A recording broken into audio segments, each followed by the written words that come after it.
विधान परिषदेच्या जागेवरून महायुतीत पेच कायम आहे। मुंबई पदवीधर, मुंबई शिक्षक आणि कोकण पदवीधर मतदारसंघावर भाजपचा दावा बघायला मिळतोय।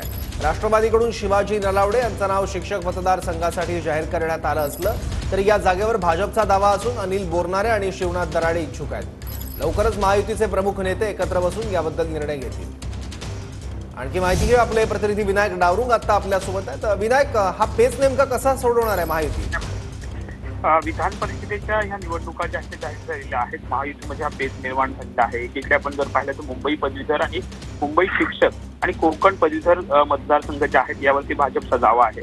आधीच राष्ट्रवादीकडून शिवाजी नलावडे यांचं नाव शिक्षक मतदारसंघ जो मुंबईतला आहे त्यासाठी नाव जाहीर केलेलं आहे, परंतु भाजपकडून हा मतदारसंघ राष्ट्रवादीला सोडण्यास भाजप इच्छुक नाहीये, कारण तो भाजपकडे सुद्धा दोन स्ट्रॉंग उमेदवार जे आहेत ते भाजपकडे आहेत।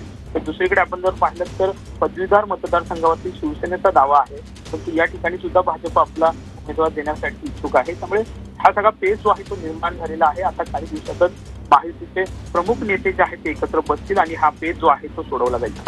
ठीक आहे, धन्यवाद विनायक या माहितीबद्दल।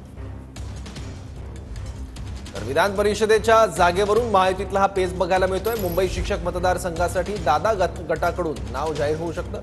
भाजपचाही मुंबई शिक्षक मतदारसंघावर दावा आहे।